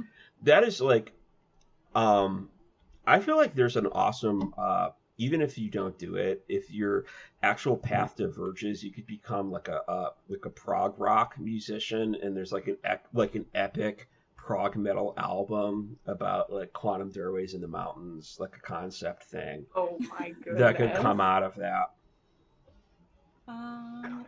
One other thing I want to talk about is, like, we get into technology and then like shufflemancy, where you turn on like what music should I listen to and that sort of thing, and like the sort of the synchronicities that happen like on social media, and thinking about something and you see a commercial later, and Or you think about a song and you hear it. I feel like this is all as well sort of the technology and the phenomenon stuff. It's little stuff like that you know. That's funny, and I did have one of those the other day, and I can't remember what it was, but I was thinking about something really stupid and obscure, which is typical for me. And then somebody tweeted about it, and I was like, the meme pointing guys, that was both of me. I was just like, Oh yeah. but it was like just like random things, like just be sitting there like thinking, that does happen. It is weird when you're just like thinking, like, you remember when Hole covered what did they cover? Gold Dust Woman for the Crow 2 soundtrack. Everybody forgot about that. And then somebody will tweet about it, and you're just like, yeah. And it's because our particles are. I apologize in advance for my particles, but that's what it is. I can apologize for our particles. Whatever, it's fine. But no, I think that's super interesting, where it's like you're tapping into this subconscious, like this thing where if you're like conscious is or reality is conscious, like in dreams too. I feel like you tap into the state, and I feel like I've heard enough people who are like, yeah, you can tap into this, and it's just this stream where we all, there's gonna be people thinking about, maybe there's these times where it's like they're thinking of that, you're thinking of that, and say it. Like I do it all the time with like my family, where it's like we'll just suddenly be thinking of the same movie quote. Like neither of us are saying anything. I can live with my brother and we'll blurt out the same dumb thing, right? Like, there's no reference. Even going back to the subconscious thing, though, I have another weird one that I just remembered on that. Sorry, Mera, go ahead. Oh no, I was just gonna say too, and then we have like algorithms and all that stuff that picks up what we type in, but then when the stuff comes up that you didn't say out loud, because it, if it's listening, you didn't say it out loud, you didn't say it to anyone, you just thought it, and it pops up, and you're like, what in the world? And then too, I wonder, like, I sort of feel like the brain accesses consciousness, and it's just like one big thing, and we just get a little bit of like, it's us, but we're still, and we can take that, and we still have the ability to like access all of it to, I don't know, remote view sort of, I guess. It's all like accessible, but it's just one abstraction away from us. And if we can also access, like, again, with the time and everything, if it's predetermined and all the waves, is like, so if we can, I guess, time travel into our memories in the past, why can't we go forward? Like, is any of this, we are thinking about it because we know in the future that it's going to happen, or we're going to see it, sort of thing too.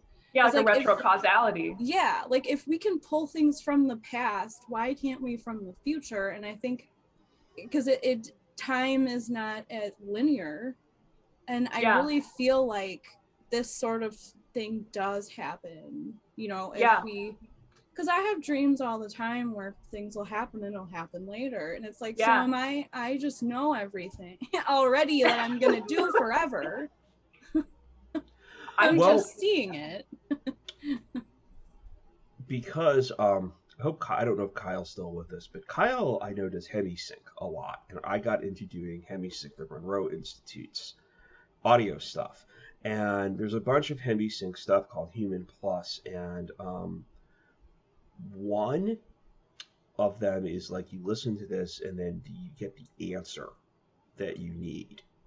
So a weird thing, I showed you my Elecom radio. Okay, so I built this, and I built it down. My work table is downstairs, and I'm upstairs with the computer, and I in the control room, and I'm pretty careful. Like, I feel like I wrecked a few things when I was building them, because I didn't practice like good anti-static procedure. So I have like an anti-static mat. I'm grounding myself on a wristband. A couple things I probably fried, and I carried this thing upstairs and it stopped working. And this bugged me, and eventually I just kind of let it go. So I'm doing the one hemisync H plus thing that was the answer that this is like the answer that you need. I'm expecting something like incredibly profound for this. Like I'm sitting there and in my you do this deep relaxation. You have maybe it is pink noise. There's a static component to it. And the thing that pops in my mind is the sentence, "It's not broken, it's on the back." And I'm like, great, that's, you're expecting, like, I'm expecting profound insight, and this is what I get. And I don't know what this means at all. And I think for about 3 weeks, I was just like, whatever, like, just whatever universe, whatever. And then I was just like, all right, I'm really frustrated that this doesn't work. I'm going to check it out. And then when I picked it up, I turned it over and I realized that the battery terminal was loose. It's not broken. It's on the back. So, yeah, I don't know. Retro causality, my subconscious solving that problem the entire time and then needing HemiSync to access it. I have no idea, but it's very cool. I really like HemiSync. The HemiSync total relaxation thing is about the most relaxed I've ever been doing any kind of relaxation, like hootenanny thing. Yeah. That isn't just, like a lot of that stuff. I'm kind of like, that's legit though. I feel that way, like binaural beats is something that I've been listening to lately. That too is like the theta. I was talking about, I didn't do it last time we did an experiment, but listening to that before we sit down and get on the spirit box, if we all like listen to the same resonance or frequency or whatever, we'll all get into like the same frame of mind, I guess. Is that something? But then to just also generally speaking, like that, they help me as well. I've had some interesting experiences. I had one listening to gamma, I think it was 40 hertz. I listened to it and I think I'd been listening to beats for like a week, swapping between theta and gamma. And I listened to the gamma one. I had like a realization about something in my childhood when I was looking at a picture, and it just set off this whole like emotional roller coaster.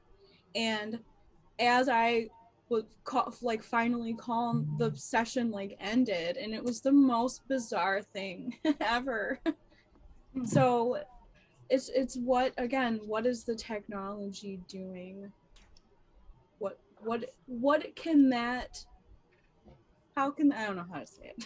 I kind of wonder if it's just like allowing, again, because like what we were talking about earlier, like with a childlike sense of wonder, like you wouldn't need technology to access, a lot of these sort of things because the world is magical and it's enchanted. And as you get older, it becomes just like very starkly unenchanted, right? Like, I mean, people just kind of beat that out of you, especially depending on what career path you decide to go down. And so suddenly, you've blocked all of that out. And so I think this technology allows us, especially, now I think for someone like me, it sort of re-enchants that world, and having conversations like this re-enchants it. And so then that technology allows you to start accessing it. And as you keep going, maybe you need less and less technology because now you're starting to have that holistic view of the world, which it's not just this physical world, but there's something else to it, right? This phenomena, these other frequencies, right? We're just one wave among many.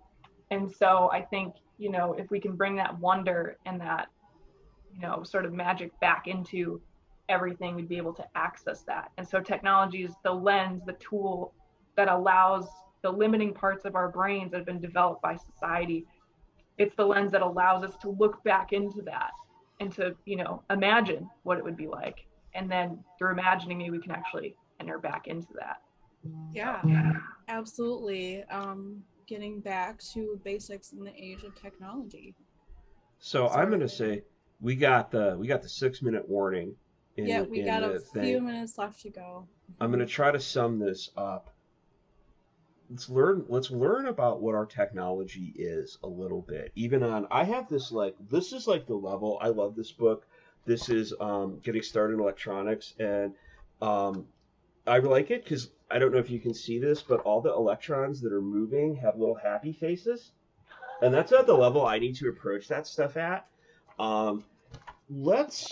think about our tools. Think about how, going with what Liminal Earth said, they were on re-enchanting the world. Part of the ecology. Think about, I think they're on the organic side. We're on a little bit on the inorganic. If you are doing hemi-sync, meditating, talking to the UTs, if you want to help us out, ask them how we talk to rocks. That's at the very least. How do we get the sound out of it? How do we get a sound out of a rock? And send a message to, you can email us. That's another thing too. You can email us, panparacon@gmail. We've got a little email picture thingy icon on the website too. You can just click that and it'll send us a message. You can let us know. You can yell at me on Twitter if you like. I'm terminally online. It's very bad for me. Me too. It's hard, but you know. What else? Yeah. Does anyone have any questions? Yeah. We got a couple minutes left, but. And then we have astrology next, right? We're at 4:00. We have coming up next. We have. I am proud to say my astrologer and some of our Madeline Kelly is coming up. Astrology 101 with Art Bell's chart, and that's going to be exciting. Like, I am so excited for that. I have to like quick run to the little Euphonauts room and try to like scarf down a donut or something and just get back to my chair for that, because that is going to be a fantastic. Oh God, we need someone with a Cricut machine to like make vinyl stickers for us we can put on our bathroom doors. Kyle is talking about doing group hemi-sync. I am totally up for that in the future. Yeah. We've got to just do experiments. Yeah, we have to do more experiments. I understand, like, I'm glad we're doing this. My heart has been filled this entire thing. These are like, y'all are great people, audience, panelists. I'm fighting off a sinus infection, and I know like we're talking about like life get disenchanting, but we are doing the utmost we can, being safe during the pandemic and re-enchanting the world. And then someday this is all over, we can meet at Mothman's butt in Point Pleasant and all high five and rip a hole in space and time. Yes. I would like to mess with quantum mechanics by Mothman's ass. That is my only dream. That's how I found all of you. I tweeted about Mothman's ass, and then this all happens. It's true. Mothman's ass is an incredibly powerful symbolic totem for the entire group. I actually feel like I'll be conferred with power if I touch it in person. Some kind of... The statue will disintegrate while I'll absorb its power. No, that's... I do want to talk about, too, the link that Mortellus yesterday. It was Fund the Funeral, right? I want to bring that up again. That's something that, if you're able to, like, donate a little bit, because really, death affects us all. I don't know how else to say it. And, yeah. And unfortunately, in a capitalist society, it's actually expensive to die. So check that out. Yeah, hit the tip jar for our speakers too. You could get a ghost fart shirt, and get a ghost fart shirt. Also, some of that money is going. We all, Mera, Vanessa, and I did this out of pocket. So if we break even, then the rest of it will go into the speaker fund or towards.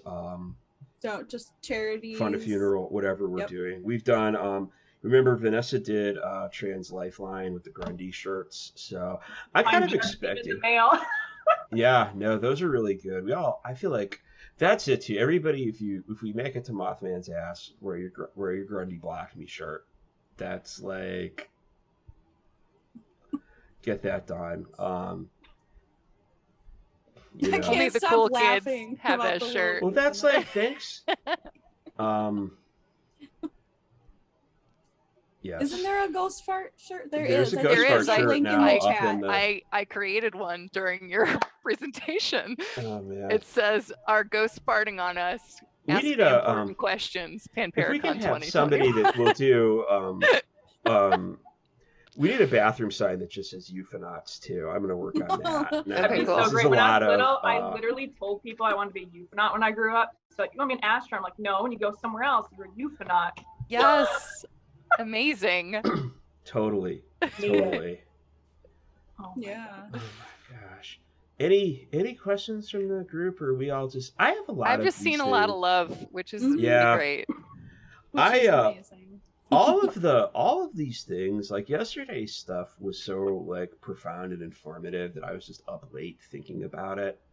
Yeah, we were all messaging, and it was like, yeah. I know. I'm like, what kind of dreams are we gonna have? What ended up happening for me is I had a really strange, like a synchronicity with something else about a dream I had 25 years ago. So I figure it fulfilled what needed. You got the message you needed, right? Because time doesn't Wow. exist. That's It good might as well stuff. be a dream now if I can still vividly remember it. Yeah, absolutely. Oh, all right, Adler, we can let you go. And Thank you so move much. on Yeah, with thank your You're you so amazing. much. You're thank amazing. you. Thanks for doing Yeah, this. little with us. nerd. Very, very shocked when you guys asked me to join.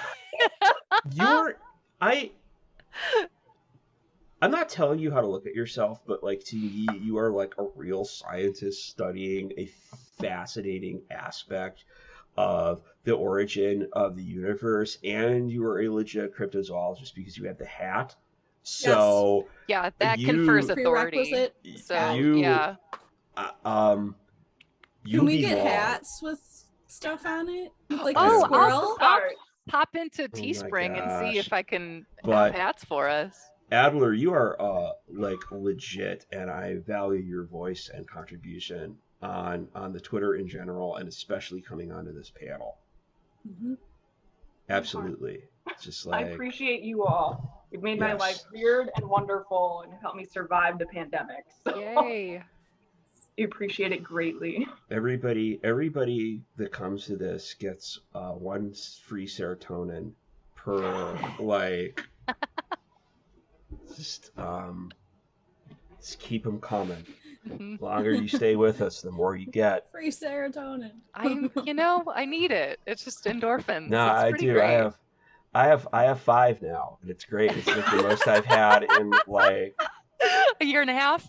Yeah, really. It's just like a legit high amount of serotonin since March of 2020. Yeah. Biggest mood. Yes. That's why our mascot on the one thing we have, the real mascot is the squirrel, but that's why we're this year's temporary is the overt ghost. That ghost is not even even farting on the living has lost its joy for that individual. Yes. Exactly. Oh my gosh. Yeah. All right, let's Adler can do Figure out Adler wants to technology. do. I can I'll be lurking in the chat. Yes. Fart. We'll I see you expect it. there. Fart all over that chat. Lurking. I'm gonna fart all over that chat. Yeah, I get it. expect the lurking.